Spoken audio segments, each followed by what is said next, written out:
Graças a Deus. Aplauda o Senhor então. Amém. Graças a Deus. Feliz andar, irmãos. Amém. Vai beber minha água? Não sei se você vai beber. Amém. Quero dizer que estou feliz de poder estar aqui com vocês. Só não volto aqui se não me convidar. Porque se me convidar, eu volto. Muito bem recebido, muito bem alojado, muito bem alimentado. Café da manhã de vocês, eu tinha que tirar uma foto para mostrar para os membros lá de Sepetiba. Sou de Sepetiba, né, irmão? Todos conhecem Sepetiba, que não estava com a mãe. Vocês já conhecem? Sepetiba, terra boa, praia boa, né? Quando o profeta disse para Naamã, vai lá e mergulha nessas águas. Nessa aqui, porque água melhor que estava assim. Mas ele obedeceu e foi curado. Então eu trago um abraço para a professora Liliane, dos membros. Os membros ficam muito alegres, né? Quando nós saímos, os membros ficam felizes de quando saem. Acho que ficam mais felizes quando eu saio do que quando eu estou lá. Amém. Então, louvado o nome do Senhor. Quero, antes de começar a palavra, eu queria chamar o pastor, que é a irmã André, quero orar pelo matrimônio deles. Eles completaram ontem. Foi ontem? 19 anos? 19. Pensa, hein? 19 anos de matrimônio. 19 tem aqui a igreja, né? 17. Cadê André? Amém. Quero orar, agradecer a Deus. Amém. Em cadeia. Quando eles chegaram lá, nós estávamos na juventude, na igreja de Belco Roxo, né? Foi na juventude? A gente estava junto, né? Chegou junto com o pessoal, Alexandre, ou chegou depois?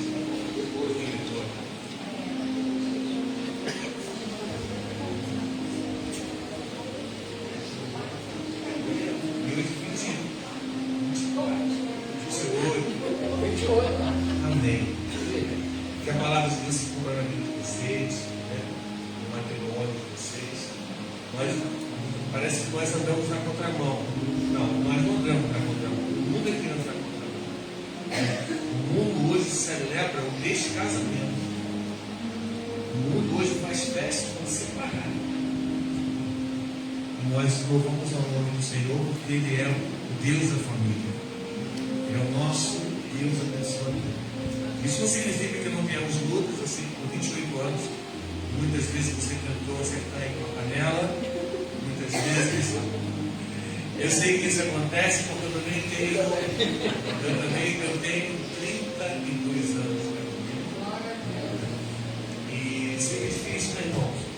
Nós que somos casados, é uma vida de cumplicidade, uma vida de amizade, uma vida de troca. E nós devemos celebrar que o Senhor nos fortaleça. Precisamos ceder em alguns momentos, as duas partes precisam ceder. Nós não podemos ficar pleiteando, lutando, né, contra alguns objetivos que são incomuns. Tem que ceder, né? Eu sei que o pastor Daniel já cedeu algumas vezes, a André também já cedeu algumas vezes, e nós vamos agradecer. Se você puder, mais uma vez, o pastor está na mão de se ficar perto na hora, né? Mais uma vez, por esse momento especial, para nós louvarmos ao Senhor pelo matrimônio, pela bênção do Senhor. Obrigado, Senhor. Assim os teus filhos completaram-se hoje 28 anos de matrimônio, Pai. Sei que nessa jornada tiveram muitas dificuldades, muitos onde está, muitos problemas, na qual muitos deles nós sabemos e outros nós nem conhecemos, mas eles estão aqui no teu altar. E isso, o teu nome é engrandecido. O seu coração se alegra por esse momento, pela consagração, pela bondade e fidelidade do Senhor para com eles. Te pedimos a Deus que, assim como o Senhor Jesus realizou o seu primeiro milagre numa festa de bodas, e ele fez e trouxe o melhor vinho no último, que o Daniel e a André experimente o melhor que ainda está por vir na vida deles. O Senhor nos abençoe, o Senhor nos guarde, proteja, conceda sabedoria e discernimento para a direção da sua família e a direção da família em Cristo, Pai, que é tão importante quanto, Pai. Nós, como igreja, levantamos as nossas mãos e pedimos que o Senhor abra as janelas dos céus e derrame sobre a vida deles bênçãos imensuráveis. Operando Deus, quem impedirá? Que o Senhor continue operando, curando a cada dia, restaurando a cada dia, avivando a cada dia, para que continue testemunhando que o nosso Deus é o Deus da família. Em nome de Jesus. Amém e amém. Vamos aplaudir o Senhor. Amém. Graças a Deus. Amém.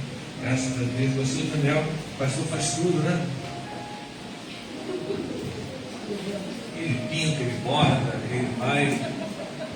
A gente tem algumas histórias em comum, né? O nosso saudoso bispo. Ele foi um dos que construiu lá em Sepetiba.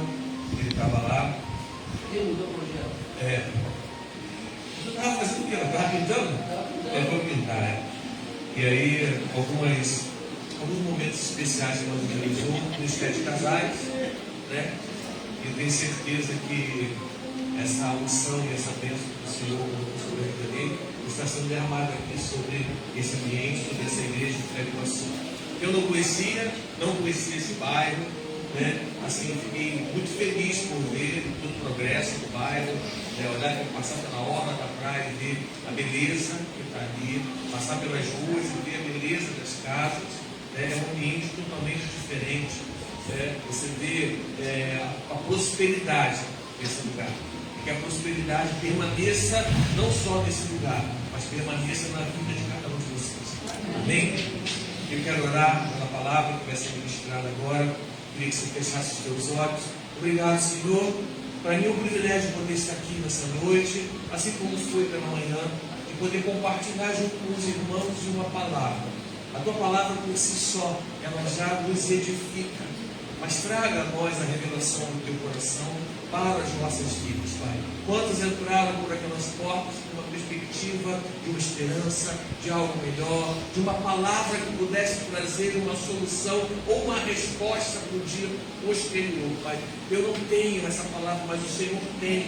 O Senhor é poderoso e através do seu Espírito nos revela, através do seu Espírito, que o Senhor nos renova. Então que o Senhor traga nessa noite um renovo a todos aqueles que estão aqui nesse lugar, aqueles que estão com o coração aberto para receber, aqueles que estão com o coração desejosos de ouvir a tua palavra. Abra o nosso entendimento, nos dê discernimento nessa noite, de podermos compreender os teus mistérios e levar e trazer para a nossa vida no cotidiano, Pai. Nós somos igreja não domingo, nós somos igreja amanhã. Quando nós estivermos nas ruas, nós somos igreja. Nós precisamos ter no nosso sangue o DNA de Cristo, que nos salvou, que nos redimiu e que nos deu uma nova vida.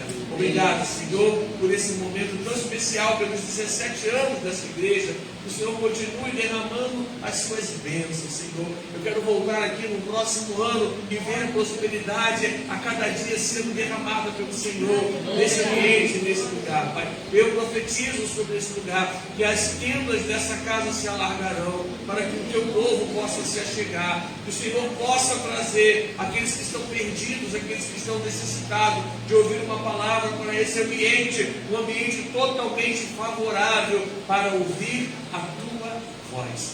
Assim eu oro, eu já te agradeço por tudo, no nome de Jesus. Amém e amém. Graças a Deus.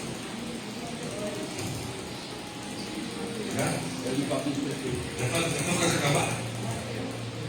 Som, ele, som. Aleluia. Está melhor isso aí, hein? Amém. Não vou demorar a minha mensagem. Domingo é o dia complicado, né? O dia que a gente está se preparando para trabalhar amanhã. Eu vou voltar para o Rio. Eu tenho certeza que Deus quer falar algo especial na nossa noite, como falou para a gente no nosso coração. Tudo que eu tenho é suficiente. Eu fiquei pensando a respeito dessa frase, né? Porque geralmente nós nos indagamos com essa frase no momento em que nós vivemos pressões, no momento em que nós somos apertados por alguma circunstância, no momento em que nós passamos por alguma dificuldade. E aí eu te pergunto, na pressão, o que de que forma nós agimos quando nós sofremos uma pressão. Seja qual for o tipo de pressão, né? Pressão da vida de uma forma geral. Como você reage diante de uma circunstância ou diante de uma situação em que você vive pressionado e você precisa de alguma forma reagir. Deus, Ele se revela a nós no nosso período de pressão através da sua graça. Na nossa pressão, se confiarmos no Senhor, Ele derrama sobre nós a sua graça. Para quê? Para trazer alívio, para nos aliviar. Deus quer trazer um alívio às nossas almas quando nós estamos vivendo um momento de aflição, um momento de angústia. Porém, nós muitas das vezes vivemos num momento de pressão segundo as nossas convicções, segundo as nossas prioridades, segundo a nossa falta ou amadurecimento. Nós vivemos um pouco diferente no momento das nossas pressões. E isso tudo também é natural, porque nós somos seres humanos, nós somos homens, nós não somos Deus. Nós não somos conhecedores do amanhã, como eu falei pela manhã aqui hoje. Nós não sabemos o que vai acontecer amanhã e talvez não devemos realmente saber, porque poderíamos reagir de uma forma que não agradasse ao Senhor. Mas o Senhor está no controle de todas as coisas. O Senhor sempre esteve no controle de todas as coisas. Nós, muitas vezes, no meio de uma circunstância adversa, tomamos decisões que não são agradáveis a Deus. E muitas das vezes nos frustramos, porque diante de uma pressão, muitas das vezes as nossas prioridades falam mais alto. E nem sempre as nossas prioridades são as prioridades de Deus para a nossa vida. E no momento de uma pressão, nós precisamos ter muito centralidade e ter a paz de Cristo no nosso coração, para permitir que Ele fale até nós. Eu quero compartilhar com vocês uma história de uma mulher que viveu um período de pressão muito intenso, né? E nós vamos tentar de alguma forma trazer isso para a nossa realidade, para tentar assimilar de que maneira ela conseguiu viver essa pressão e ser abençoada, para a gente trazer para a nossa vida. A Bíblia, ela é um achado fantástico, porque ela retrata tudo que nós vivemos. No nosso dia a dia, ela está aqui, ó. A Bíblia, ela não é só um ensinamento espiritual, ela também nos ensina de forma moral, ela também nos ensina em outros âmbitos da nossa vida. Eu quero ler com você uma passagem que está em 2 Reis, no capítulo 4.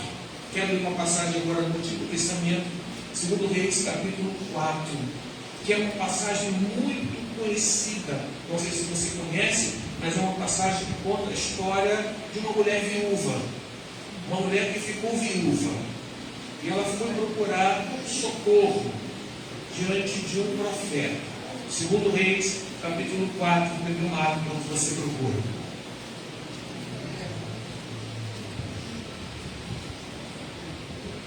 Quem achou, diga cheio. Amém. Graças a Deus. O que nós podemos tirar de proveito dessa palavra? Então vamos ler? Versículo 1. A minha versão deve estar um pouco diferente da que vai ser colocada aqui, não sei se vai vir. Tem a minha versão. Hoje nossa mesa de som lá está bem desfocada, né? Está bem prejudicada a nossa mesa de som lá. Está dormindo lá. O menino está dormindo na mesa de som. Assim não vai comigo fazer tiro? Não vai não. Amém. Diz assim a palavra de Deus: certo dia, a mulher de um dos membros da comunidade dos profetas suplicou a Eliseu. Então nós temos uma mulher que o seu esposo era um dos membros da comunidade do profeta Eliseu. E ela diz assim: o teu servo, meu marido, morreu, e tu sabes que ele temia ao Senhor. Agora, porém, veio o credor, aqueles que vinham para cobrar os impostos, que está querendo levar os meus 2 filhos como escravos. Não tinha recursos para pagar a sua dívida, e o credor levaria os seus 2 filhos para servir como escravo em forma de pagamento. Eliseu perguntou-lhe: como posso ajudá-lo? Diga-me, o que você tem em casa? E ela respondeu: a tua serva não tem. A primeira resposta que ela deu. Ela diz de cara: a tua serva não tem nada em casa. E depois ela lembrou que tinha alguma coisa, né? Ela diz assim: a tua serva não tem nada em casa além de um pequeno jarro de azeite. Então Eliseu disse: vá, pedir emprestadas vazias a todos os vizinhos, mas peça muitos. Depois entra em casa com seus filhos e feche a porta. Derrame daquele azeite em cada vasilha e separe as que você for enchendo. Ela foi embora, fechou-se em casa com seus filhos e começou a encher as vasilhas que eles lhe traziam. Quando todas as vasilhas estavam cheias, ela disse a um dos filhos: traga-lhe mais uma. Ele, porém, respondeu: já acabaram. Então o azeite acabou. Ela foi e contou tudo ao homem de Deus, que lhe disse: vá, venda o azeite e pague as suas dívidas. Você e os seus filhos viverão do que sobrar. Amém, irmãos? Uma história linda, que Deus age com poder, graça e misericórdia. Nós temos aqui a história de uma mulher que a sua família servia ao Senhor. O seu esposo, que veio a falecer, era um dos que pertenciam à comunidade do profeta Eliseu.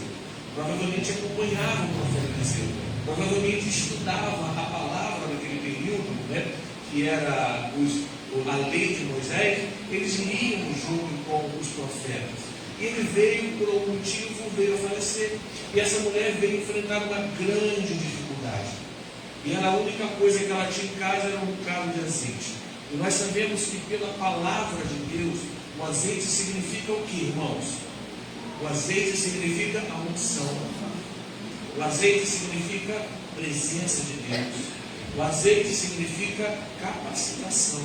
O azeite representa provisão, representa o renovo, né? Quando nós nos consagramos em determinados períodos na igreja, nós recebemos a unção nos olhos, né? E quando nós recebemos aquela unção com óleo, nós recebemos ali a provisão de Deus. Nós recebemos a unção de Deus. Sabemos que Deus é aquele que cura. Mas simbolicamente, esse azeite que essa mulher, esse bocado de azeite que essa mulher tinha, ela representava a unção. E quando o profeta pergunta para ela o que ela tem em casa, ela diz o quê? Eu não tenho nada. É claro que nós olhamos para as circunstâncias e a gente consegue entender que o momento que aquela mulher passava, ela tinha perdido o seu esposo, que era o mantenedor da casa. Ela tinha perdido o seu companheiro. Ela tinha perdido um homem que talvez fosse na sua vida. E naquele momento ela se encontrava com 2 filhos, provavelmente menores, que não podiam trabalhar. Por isso os credores estavam à porta, batendo para, de alguma forma, sem nenhum tipo de misericórdia, né? Independente de quem fosse, se era criança, se era independente, eles chegam sem misericórdia, e eles estavam prontos para levar os seus filhos para servir como escravo. Então nós temos uma história, né, onde você tem um profeta, que foi um homem de Deus. Eliseu tinha praticamente acabado de ser ordenado ao ministério profético. Elias tinha ascendido ao céu. Ele estava talvez de uma forma mais assim, inicial dentro do seu ministério. Depois desse episódio, ele promove também a vida de uma criança. Ele traz a ressurreição de uma criança, de uma mulher também que não tinha filho. Ele orou e o Senhor concedeu e deu filho para aquela mulher. Aquele filho teve um problema, ele foi chamado, ele orou para aquela criança reviveu. Então nós estamos diante de um homem de Deus que, quando ele teve a oportunidade de pedir algo a Deus, ele pediu unção dobrada e não sabe sobre a vida dele. Aí você pergunta assim: o que seria a unção dobrada? Talvez a unção dobrada sobre a vida de Elias era o que ele precisava para se manter vivo no ministério.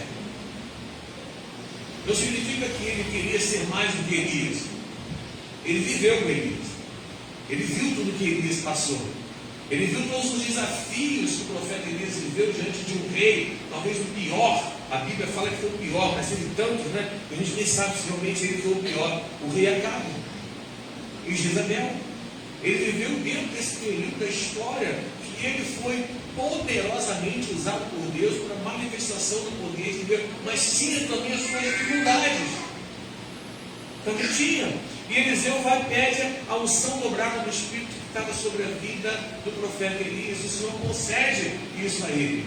Né? Não que ele quisesse ser mais forte que Elias. Isso, às vezes a gente pensa isso, né?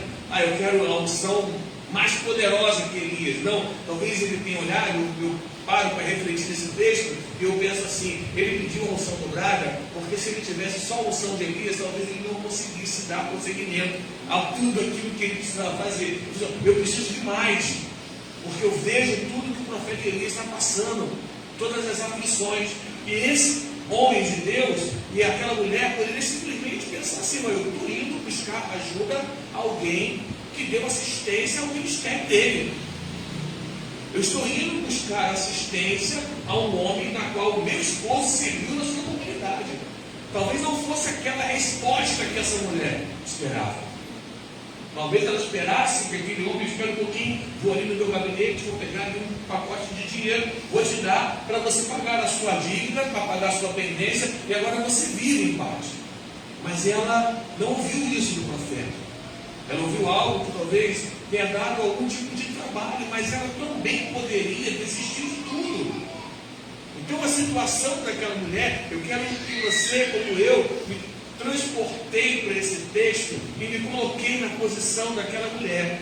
Na sua casa, vendo os credores chegando, seus filhos não tendo o que comer, eles não tendo o que comer, os credores batendo a porta dizendo, nós queremos o nosso recurso, nós queremos, aqui tem, não vou falar, não vou falar porque nós estamos gravados, né? Aqui tem aquela polícia popular, não? Tem? Tem também? Não, milícia. Também tem aqui? Não? É como se fossem essas pessoas. Lá no Rio a gente sofre com isso. As pessoas batem a porta, as pessoas começam a botar uma bancada de salgadinho, seja o que for, vai passar alguém querendo cobrar alguma coisa de uma pessoa que não tem nem o que tirar para si, mas ele estava ali, era um credor, era esse credor que estava aqui, batendo na porta dessa mulher viúva. Eu imagino que sofria aquela perda, eu imagino que sentiu o que dar de sustento dos seus filhos. Ela vai diante do profeta na qual o seu marido serviu, pedir para ele uma ajuda. Senhor, você precisa me ajudar, o meu marido te serviu o seu ministério, você precisa me ajudar. E aquele homem que estava ali perguntou, o que você tem na sua casa? Talvez não fosse essa a pergunta que ela quisesse ouvir, mas foi essa a pergunta que ela ouviu. O que você tem na sua casa? Moça, eu estou te falando que os homens estão indo lá para pegar os recursos, para pegar e pagar a minha dívida. Como que tu pode perguntar o que eu tenho em casa? Irmãos, muitas das vezes nós temos muita coisa dentro da nossa fé, mas nós achamos que não temos nada. Aquela mulher tinha um bocado de azeite em casa, e nós vemos que o azeite representa a unção de Deus, a provisão de Deus, a graça de Deus. Mas as circunstâncias eram tão fortes na vida dessa mulher que talvez ela não tenha pensado. Ela tinha sim, como nós muitas vezes não pensamos. Quando nós muitas vezes nos deparamos com uma situação como essa e falamos assim, mas eu não tenho nada, Senhor, eu não tenho nada, Senhor, eu não tenho nada. Tem sim, você tem a sua fé, você tem a sua oração, você tem a sua comunhão com Deus, você tem a presença de Deus na vida. Só que a pressão talvez se torne tão grande, e é nesse momento de pressão que nós precisamos entender quais são as nossas prioridades e convicções. Qual é a minha prioridade no momento de pressão? Eu preciso buscar o Senhor. Eu preciso buscar a esse Senhor. É esse Senhor que vai aliviar essa pressão. Eu posso momentaneamente ir a um dos bancos e pedir um financiamento, mas esse financiamento pode acabar. Mas a presença do Senhor não vai acabar. O Senhor sempre vai estar na nossa vida. E a sua presença sempre será marcante e de forma inconfundível. Então esse é o personagem. nós tínhamos a mulher, nós tínhamos o profeta, nós tínhamos o servo que morreu, nós temos 2 filhos e temos uma vizinhança. Porque aquela pessoa diz para essa mulher assim: olha, vá, peça aos seus vizinhos muitas vasilhas.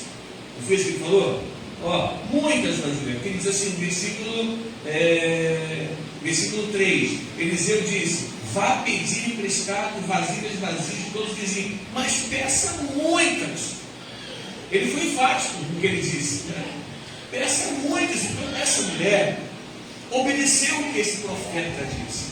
E como é importante obedecer à voz de Deus, irmãos. Ela podia simplesmente chegar e falar assim: não vou fazer nada disso, eu vim aqui pedir ajuda, eu vim aqui pedir um pedaço de pão, eu vim aqui pedir uma orientação, um recurso, que o profeta pudesse me ajudar para pagar a minha pendência.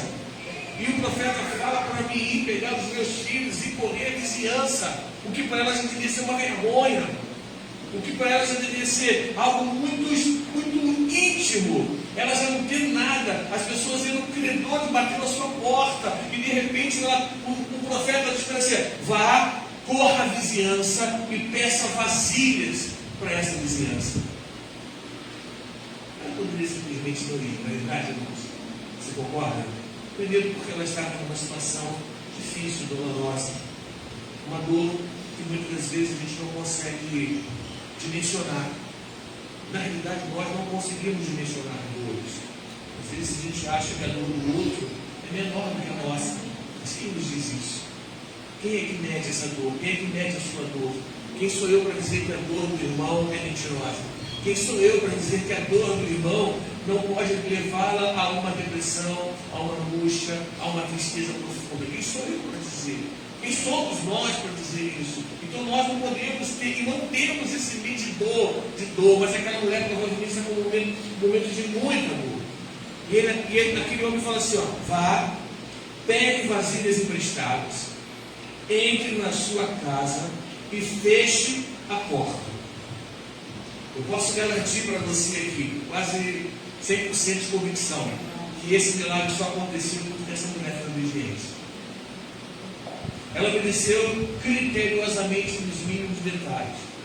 Ela fez exatamente o que o profeta tinha mencionado para ela fazer. Ela não fez nem mais nem menos, ela fez exatamente aquilo. E nós precisamos entender que o milagre, a cura, ele passa sempre pela obediência. Poderia não ser aquilo que era esperado, irmãos. Não era isso. A gente pode quase que afirmar que não era isso que a mulher estava esperando ouvir do profeta. A gente pode quase ter certeza que ela não queria. Mas eu vim aqui pedir ajuda. Ele me manda me humilhar aos meus vizinhos, pedir vasilha aos meus vizinhos, entrar para dentro de casa, trancar a porta dentro da minha casa. Eu posso quase que garantir, e nós podemos chegar a mais ou menos a essa conclusão, que não era isso que ela esperava, mas ela obedeceu. Olha a importância da obediência. Ela obedeceu a voz do profeta. O profeta representa a boca de Deus na terra. Ela ouviu o profeta falando. Irmãos, muitas das vezes nós deixamos de ouvir a voz do profeta, deixamos de ouvir a voz de Deus e deixamos com que os nossos corações falem por nós. Nos revoltamos. Talvez se nós estivéssemos numa situação como essa mulher, nos íamos nos revoltar. Talvez se o pastor disse para você fazer alguma coisa, você, pastor, pelo amor de Deus, fazer isso, eu vou sair dessa igreja, sai da igreja. Não, mas ela obedeceu. Ela obedeceu. Como é importante a obediência. Deus não está pedindo sacrifício, Deus está pedindo obediência. Aleluia. Quando Saul resolveu fazer sacrifício ao invés de obedecer, ele perdeu o trono. Ele perdeu o trono, porque ele resolveu fazer sacrifício. Mas Deus não está se importando no sacrifício, Deus está se importando com obediência. E é a obediência que nos leva a contemplar o milagre de Deus. Porque Deus é um milagre para cada um de nós. Deus é um milagre para a tua vida. Eu não sei se você está passando um momento de luta, de dor, ou talvez não. Não sei se o seu momento pode se semelhar ao dessa viúva. Às vezes nós temos a perda de alguém, não de forma física, mas espiritual. Né? Muitas das vezes nós temos pessoas que estão do nosso lado que não estão vivendo no mesmo ambiente espiritual. Então nós podemos dizer que essas pessoas espiritualmente estão mortas. É como se o nosso esposo, a nossa esposa, não vivesse conosco na nossa mesma fé. É como se ela estivesse morta. Era isso que, mais ou menos isso que nós podemos trazer para o nosso dia. E ela obedeceu, ela foi, ela pediu as vasilhas. E a multiplicação, ela vai vir através da obediência. O milagre vai vir através da obediência. Muitos querem o azeite, mas poucos querem obedecer.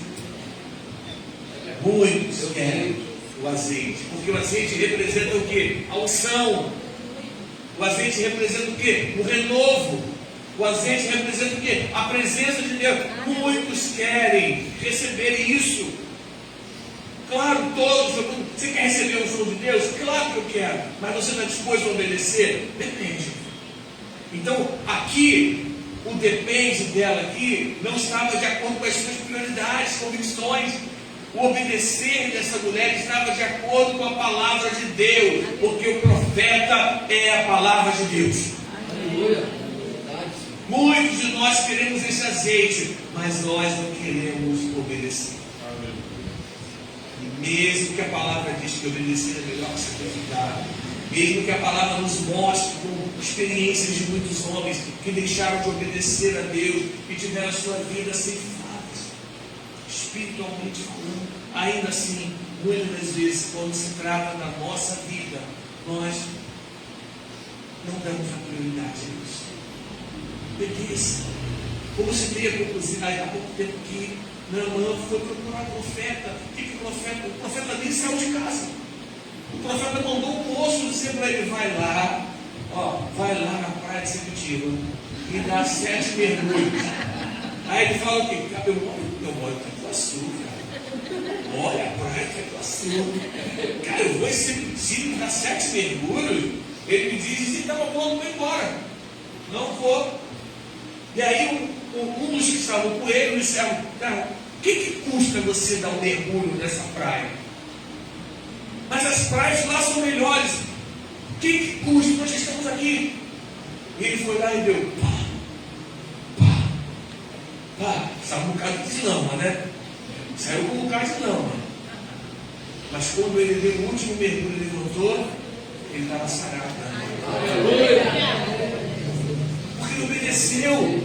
Ele obedeceu. Não importa se existe um caminho mais bonito, não importa se tem uma praia mais bonita, não importa. O que Deus olha para dentro de cada um de nós é o nosso desejo de obedecer. Nas nossas convicções. Será que a obediência está em prioridade na nossa vida?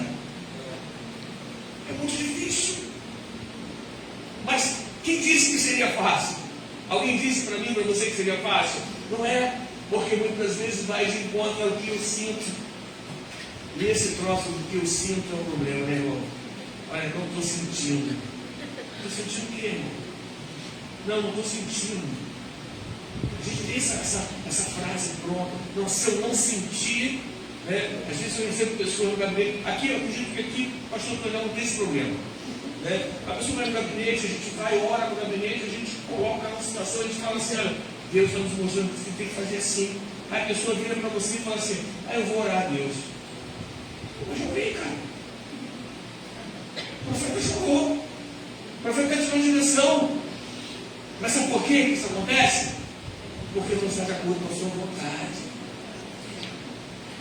Não bateu com o que está no seu coração. E a Bíblia diz que o nosso coração é o órgão mais traidor que existe, mais enganoso que existe.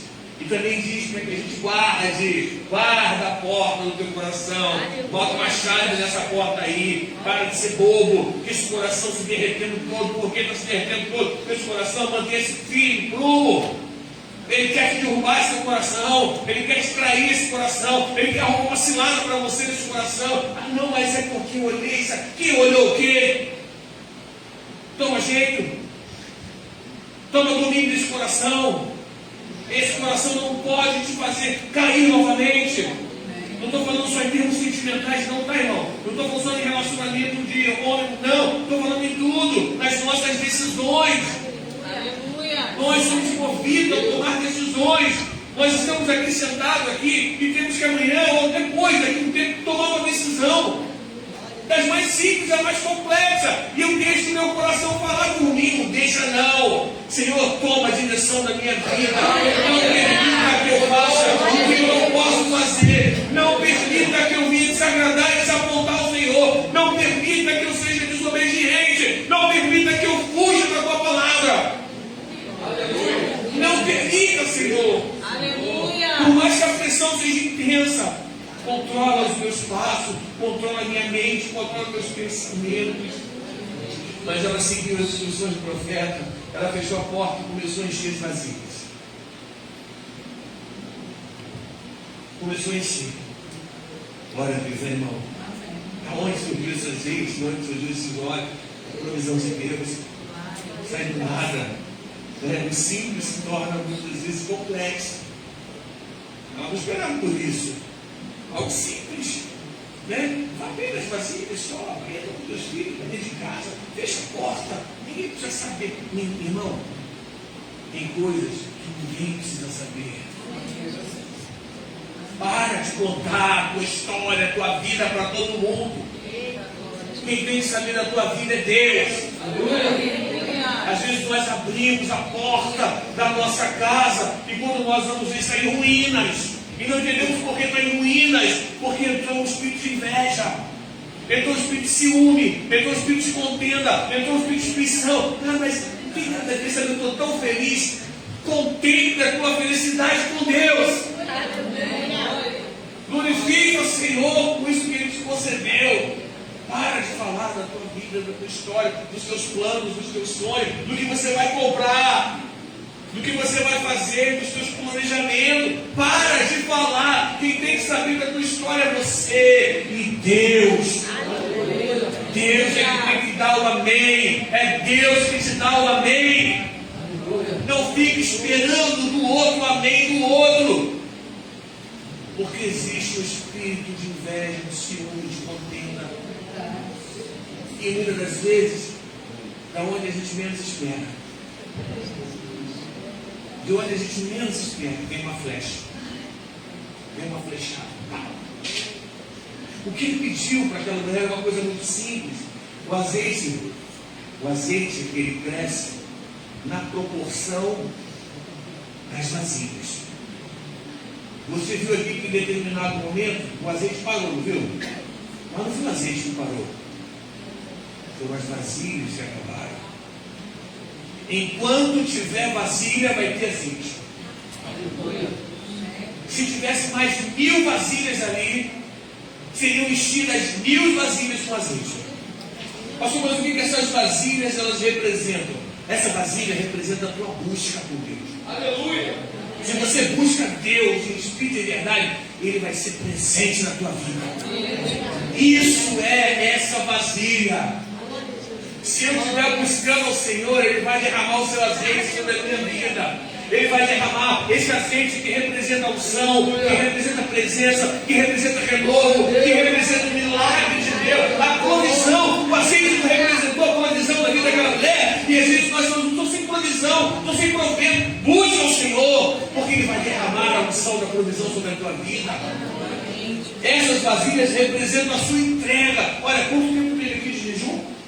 26 dias. 26 dias de jejum. Uma prova que nós estamos querendo buscar a Deus. Mas às vezes a gente não quer nem fazer o jejum, irmão. Tem gente que fala, pastor, eu posso fazer jejum de 10 da noite às 7 da manhã?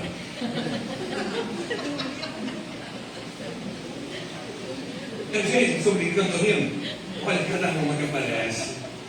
Nesses meus 20 e tantos anos de ministério, é cada uma, né? Posso fazer na madrugada? Porque na madrugada é mais tranquilo, né? Estou dormindo, fazendo meu jejum de madrugada. Deus vai derramar o seu azeite mediante a sua busca.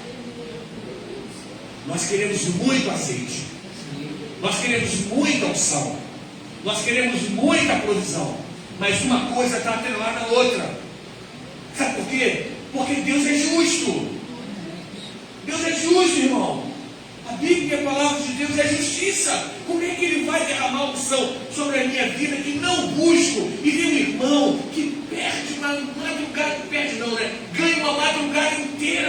nele em oração, faz um jejum dele fiel, entrega a sua vida ao Senhor. Você acha que Deus vai derramar a mesma unção na vida dele e na minha? Que estou fazendo jejum de madrugada só, uma vez que eu estou dormindo? Você acha que Deus é injusto? Não vai. Porque depende de entrega, depende de busca, depende da sua disposição, depende do espaço interior que nós temos. O que está ocupando o teu coração? As paixões desse mundo, as riquezas desse mundo. Deus não quer dividir você com ninguém. Deus quer você. Deus quer o teu coração. Deus quer a tua entrega. Deus quer a minha busca. O que está ocupando a minha mente nessa hora? São as minhas prioridades, porque nós temos prioridades nesse mundo. Se nós formos colocar as nossas prioridades, nós temos prioridades. Não, eu quero formar meu filho. Não, eu quero melhorar de emprego. Eu quero trocar de carro. Eu quero comprar uma casa em Curitiba. Eu quero fazer isso, eu quero fazer aquilo. Olha quantas prioridades nós temos. Tudo bem, irmão, você não tem que ter o sonho de planejar essas coisas. Mas a prioridade da nossa vida é Deus. Se Deus não falar para você assim, ó, vai lá, pega a vasilha, entra para dentro de casa, fecha a porta, bota um pouquinho em cada vaso e desse, que eu vou encher. Não faça se ele não falar isso. Não desperdice a unção que ele quer derramar sobre a tua vida. Aquela mulher sofria. Enquanto estiver vasilhando, ele vai ter azeite. Enquanto você buscar a Deus, ele vai derramar a unção sobre a minha vida e sobre a tua vida. Mas nós somos crentes preguiçosos. Somos. Se nós marcarmos culto de oração, poucos vão vir. E nós deixamos de entender que a oração é o alimento da nossa alma. É a oração que peleja as nossas guerras, nos aproxima de Deus. E aí, gente, nós deixamos o pior horário do dia para orar a Deus, que é quando nós vamos dormir. Isso é uma prática normal. Eu estou dizendo que é o seu caso. Aqui, graças a Deus, vocês são, os joelhos de vocês são até marcadinhos, até vezes joelho marcado. Tanto que vocês são. Aqui no chão eu vejo tudo marcadinho, sabe? Esse pessoal daqui até cravou o joelho aqui para marcar. Olha esse mentira, meu irmão. Misericórdia. Amanhã tem culto de oração, hein? Está lá o pastor e a pastora. E mais um diabo, que se não for, eu tiro da igreja. Estou brincando, pastor. Mas é assim, irmãos. Você vai falar assim, pastor, olha, eu tenho um problema com a leitura da palavra, eu consigo entender a palavra. Quando eu começo a ler a palavra, me dá um sono. Me dá um sono. Né, irmão? Dá sono quando lê a palavra? Um sono danado. Mas por que dá sono? Porque você tem que lutar espiritualmente. O inimigo não quer que você leia a palavra. O inimigo não quer que você ore. O inimigo não quer que você receba a unção. O inimigo não quer que você busque os vasilhames que o Senhor está pedindo para você buscar. O inimigo não quer que você enche os vasilhames de unção. O inimigo não quer que você tenha comunhão com Deus, intimidade com Deus. O inimigo não quer, mas mesmo assim nós não realizamos. Mesmo assim, sabemos de tudo isso, porque eu acredito que todos nós sabemos disso. Que o nosso poder em Cristo Jesus está na nossa intimidade com Ele, na nossa comunhão com Ele. Daqueles que andaram com Jesus também. Pedro, quando o Senhor foi preso no jardim, o que Pedro fez? Pedro, quando o soldado chegou, ele pegou a sua espada, desembrulhou sua espada e cortou a orelha do soldado. Mais um dia na frente, no mesmo dia praticamente, ele negou Jesus 3 vezes. Por quê? Ficamos afastados de Jesus. Nós não podemos andar afastados de Jesus. Ele era tão forte naquele período, ele queria enfrentar os soldados. Ele tinha condições de enfrentar os soldados? Não tinha, mas ele queria enfrentar. Chegou a cortar o orelha de um deles. E como é que pode, logo depois, ele foi afrontado por pessoas e ele negou Cristo?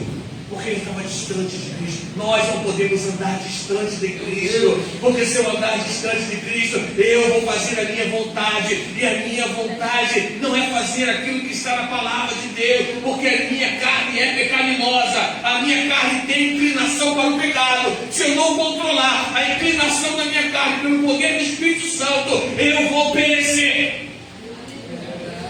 Vou perecer. Homens e mulheres de Deus, quantos já pereceram no meio do caminho? Por quê? Porque não deram ouvido ao Espírito. Quantos exemplos nós já tivemos de homens de Deus, homens que pregavam a palavra, poderosos na palavra, e hoje estamos desviados. E não conseguem voltar, porque para voltar é uma luta muito grande. Por isso que o apóstolo Paulo diz: cuide se você que está de pé para que não caia. Porque se cair é difícil levantar. E aquela mulher fez tudo que o Senhor, tudo que o profeta, que era a boca de Deus, pediu que fizesse. Mas qual era o propósito de aumentar o azeite? Era simplesmente para ter o azeite? Nós queremos a unção de Deus para quê? Para desperdiçar? Não, a unção de Deus tem um propósito. E sabe qual é o propósito? É a libertação. A unção de Deus tem um propósito. Sabe qual é o propósito? É a restituição. A unção de Deus tem um propósito, que é o sustento, é a provisão de Deus. É o sustento do Senhor, é confiar no Senhor. Tem um propósito. Por que você quer tanta unção de Deus, pastor? Porque a unção de Deus, ela liberta. Aleluia. A unção de Deus cura o enfermo. Aqueles que estão enfermos, quando recebem a unção, o óleo, o azeite de Deus sobre a sua vida, eles são curados. Mas mesmo sabendo de tudo isso, nós muitas das vezes negligenciamos isso. Negligenciamos. Por quê? Eu vou dizer por quê. Porque nós nos atentamos para as guerras espirituais que não nos querem ver vencedores. Nós achamos que conversa fiada. Não damos valor à oração. Não damos valor à oração. Não damos valor à leitura da palavra. Pastor, mas eu não consigo ler a palavra de Deus e entender. Peça ao Espírito Santo que Ele vai interpretar a palavra para você. Quantas vezes talvez você já tenha ouvido essa palavra no 2 Reis capítulo 4, falando dessa mulher, talvez com uma outra história totalmente diferente. Por quê? Porque a palavra de Deus se renova cada dia. E você pode chegar em casa e ler a mesma palavra e Deus vai te dar outra revelação. Porque o Senhor quer entregar a revelação à sua igreja. O Senhor quer entregar a unção à sua igreja. A unção de Deus, ela está sendo derramada. Mas se não tiver vasilhas aqui, Ele não vai derramar a unção dEle. Precisam ter vasilhas. Nós somos as vasilhas. Nós precisamos nos colocar na disposição de Deus. Nós precisamos nos colocar na presença de Deus, para que Ele derrame a sua unção sobre a minha e sobre a tua vida. Vai. Deus nunca vai limitar o azeite. O que é limitado são as vasilhas. A unção de Deus está sendo derramada. Só não está sendo derramado quem está sendo vazio. E nós podemos afirmar que queremos a unção de Deus, sem nem força para buscar as vasilhas do tempo. Olha a história dessa mulher, digna de misericórdia. E o profeta disse: vai no seu vizinho, peça uma vasilha vazia. Peça muitas. Muitas. O que isso quer dizer, irmão? Quer dizer que o azeite é ilimitado. Se tivesse mais 500 milhões de vasilhas ali, todas elas seriam enchidas. Mas qual é a minha e a sua disposição? É receber muito de Deus ou receber pouco de Deus? Porque pouco de Deus também é muita coisa, né? Pouco de Deus é muita coisa. Basta que eu sirva-me das migalhas que caem na mesa, porque eu seria alcançado. Diz aquela mulher que não era do povo de Deus. Quantas vezes? Qual é o nosso pedido? Temos muita coisa, irmãos. Para dizer que você não tem nada. Você tem fé. Você tem um Deus que gosta de você, que te ama. Você tem um Deus que enviou o seu filho por amor a mim e você. Para de dizer que você não tem nada. Você tem uma fé, talvez uma fé que seja um pouco adormecida, pode ser, mas você tem essa fé e Deus tem propósito na tua vida. Deus quer derramar a unção dele sobre a sua vida. É porque às vezes nós oramos por um objetivo e não somos naquele momento atendidos. E nós achamos que Deus não nos ama. Ai, Deus não me ama. Estou pedindo às vezes há tanto tempo. Não sei se você conhece o relato de um piloto brasileiro que ficou 36 anos abandonado na Amazônia. Vocês conhecem? Já ouviram falar dessa história? 36 anos. Depois falaram que ele estava a fazer transporte de drogas, mas nunca foi provado isso.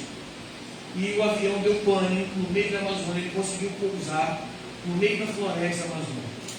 E a floresta amazônica ela é muito denso, muita chuva, muita umidade. E o avião que ele estava perdeu tudo. Isso é uma história real. Esse homem, eu esqueci o nome dele agora, mas ele tem um livro. Ele testemunhou do que aconteceu com ele. Ele ficou 36 dias abandonados, perdido na Amazônia. Ele já estava tido como morto. Ele diz no seu livro que nesses 36 dias era muita chuva.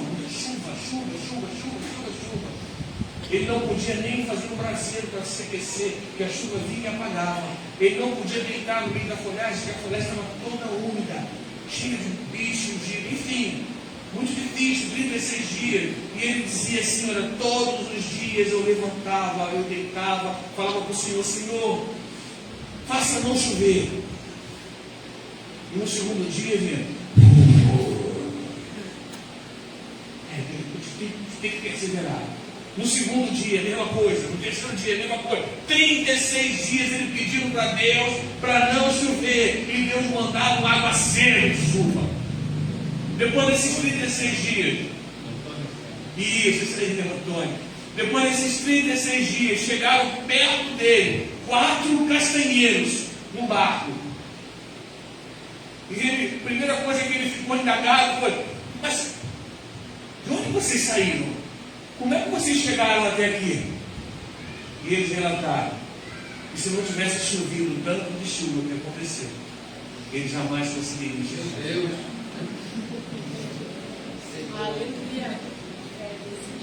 Ele dá esse testemunho. 36 dias orando. E ele orava uma coisa e Deus fazia outra. No pensamento dele. No pensamento dele, no nosso pensamento, Deus quer me matar. Se Deus quisesse te matar, ele ia te matar quando você caiu para a minha mãe do filho. Tem algum propósito isso aí. A gente não pensa nisso, né? Mas se Deus quiser me matar, me mata logo de uma vez. Por que ele deixou 36 dias? Para provar que Deus não nos abandona. Que Deus é o nosso provedor. Que Deus quer derramar a unção dele sobre a nossa vida. Que enquanto tiver vasilha, terá azeite.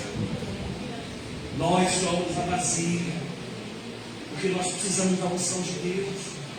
Sabe a unção de Deus que precisa? É quando você chega em casa e impor as mãos e orar e clamar, crendo que Deus vai fazer um milagre. Amém. Crendo que Deus vai trazer de volta a pessoa que está afastada do caminho do Senhor. Crendo que Deus vai restaurar a vida. Crendo que Deus vai trazer prosperidade sobre a casa. Crendo. Deus quer derramar unção sobre a tua vida. Não é para que essa unção seja desperdiçada de forma desordenada ou desorganizada. Porque Deus vai fazer isso. Eu vou derramar unção para você por quê? Eu quero te usar como instrumento. Eu quero que você use essa unção para curar o enfermo, para expulsar demônio. Aleluia. Eu quero que você use essa unção para repreender o espírito de prostituição que tem dentro da tua casa. Eu quero que você use essa unção para repreender o espírito de avareza que tem na vida da sua família, do seu esposo. Eu quero que você use essa unção para repreender a fúria do diabo que tem contra as famílias, contra os nossos filhos. Os nossos filhos estão sendo entregues nas mãos de Satanás. Estão sendo entregues. E nós não estamos nos despertando para isso. Não pense que isso aqui é chover molhado que eu vou falar. A internet está com o propósito de destruir os amigos. Pastor, mas a internet é uma bênção. Se nós usarmos como bênção, vai ser bênção. É que nem a radioatividade. A radioatividade, quando ela é usada para o bem, ela cura o câncer. Ela cura. Não é isso que faz? O raio-x não mostra as fraturas. Olha quanta coisa boa depois que descobrimos a radioatividade. Mas o homem foi lá e fez a bomba atômica. A internet é uma bênção, irmão, mas tem que saber usar. Nós estamos perdendo muito tempo no WhatsApp, no Instagram, no Facebook. Nós vamos deitar e colocamos o nosso celular do lado da cabeceira da nossa cama. Nós vamos deitar e ficamos 1 hora rolando o Instagram, Ó, só com o dedinho. É vício. É vício, irmão. Isso é uma droga. Isso é uma droga. Até o dia que pegaram o meu Instagram, não sei se é o Instagram, clonaram e colocaram uma pornografia. E o irmão veio me falar, pastor, foi olhar, misericórdia, cancelei tudo na hora, não tem mais Instagram. TikTok é do demônio. É do demônio. Porque você fica viciado ali, irmão. Me perdoe se você está com esse pensamento, com esse sentimento, mas estou falando isso para tentar te libertar. Te libertar. Hoje tem mais 6 são golpes na internet. Mais 6 são golpes. Estão usando a tua imagem.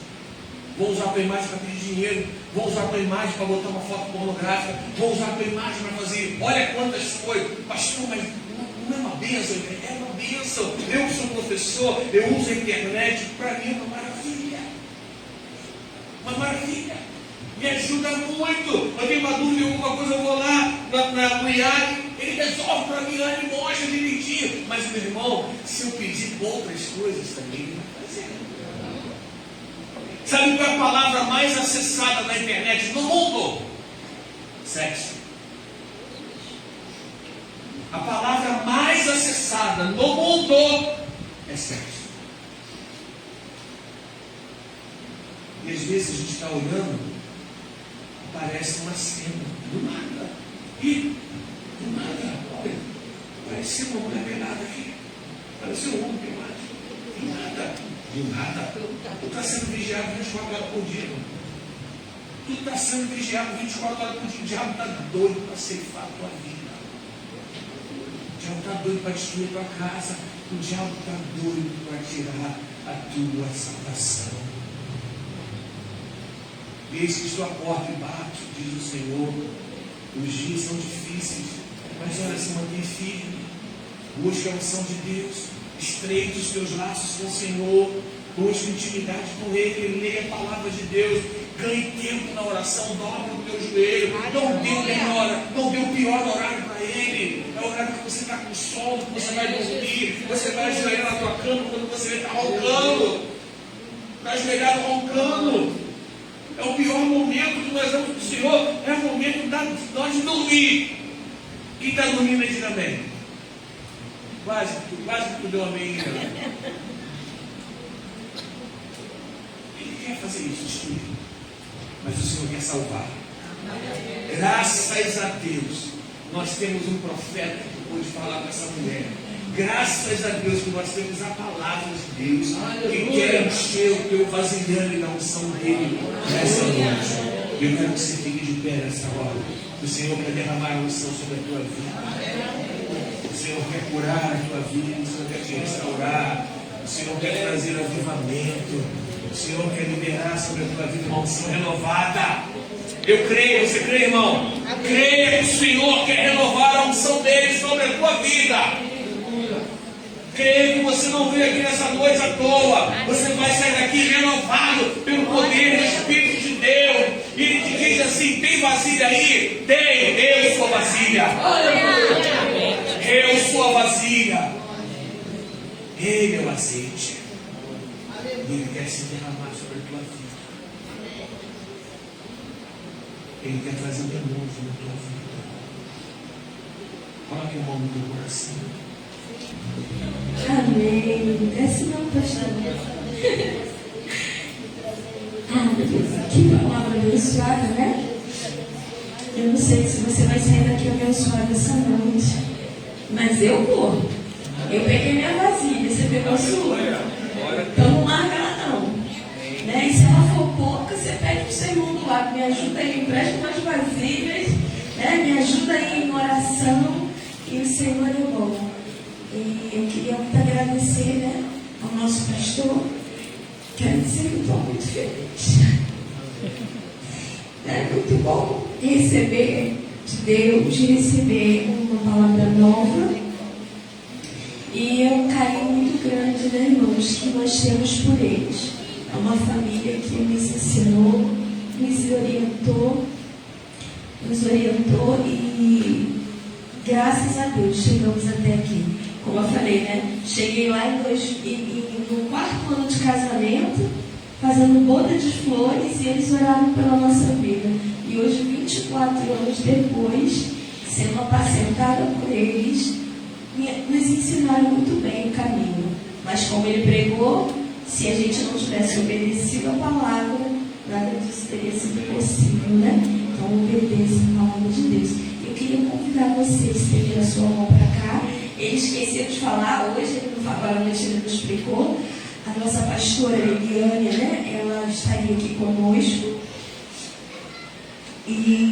Mas ela teve um problema, né? Teve uma fratura no dente, ela teve que fazer uma cirurgia e não conseguiu chegar. Na sexta-feira de emergência e foi complicado, então ela não pôde estar aqui. Mas eu não sei se você pegou a deixa, eu peguei, né? Quando ele falou aqui, alguém pegou? Eu peguei. Ano que vem eu estou aqui. Certo? Vocês pegaram? Vocês ouviram o que eu ouvi? Pode convidar que eu venho. Né? Então, de repente ela estará conosco, né? Em nome de Jesus, é uma bênção. Eu queria que você estendesse suas mãos para cá. Vamos orar e abençoar essa família, que também precisa muito do amor de Deus. A igreja de Sepetiba, né? Cada dia, quem é que não precisa de Jesus, né? Todos nós precisamos desse amor, dessa graça. E eu vou pedir que você ore na mesma medida que você recebeu. Se recebeu pouco, você vai orar pouco. Mas se você recebeu de Deus essa noite, eu quero que você abençoe essa família, né? A família Sepetiba, a família do pastor Milton, a família Sepetiba, com toda a força do seu coração, né? Estendendo a sua mão, clamando ao Senhor por essa família. Amém? Pai, nós somos gratos ao Senhor, Jesus, por esse homem de Deus, pela pastora Eliane, que não pôde estar aqui, não sabe de todas as coisas, mas nós te pedimos, Senhor, os altos céus, que o Senhor abençoe esse ministério, que o Senhor abençoe essa casa, essa família, o Iago, Senhor, seu filho, que o Senhor abençoe todo aquele povo, Senhor, daquela igreja de Sepetiba, toda aquela cidade, Senhor, que seja um ganho por eles, Senhor, porque a tua palavra diz que onde colocarmos a planta do nosso pé, o Senhor nos daria. Então dê a eles, Senhor, todos os recursos, tudo aquilo que eles precisarem, Senhor. Quem sou eu para saber, Deus, o que o seu filho, o que a sua filha realmente necessitam? Eu poderia pedir tanta coisa, Senhor, mas eu vou pedir ao Senhor que realize na vida deles tudo aquilo que o Senhor já sonhou para a vida deles. Porque tudo que eu pedi, Senhor, é tão pequeno diante do que o Senhor tem para derramar. Então derrama, Senhor, dos altos céus, sem medida, sacudido e transbordante bênção, Senhor, a cada amanhecer naquela cidade, naquela igreja, que eles venham crescer cada dia mais, Senhor, e se tornar um povo numeroso que vai povoar o céu. Pai, nós abençoamos, Senhor, em nome de Jesus, a vida do teu servo e de toda a sua família, Pai. Abençoamos e pedimos, Senhor, que o Senhor o guarde, que o Senhor livre nessa viagem, que o Senhor seja com ele no retorno e que ao chegar na sua casa, Senhor, coisas incríveis tenham acontecido.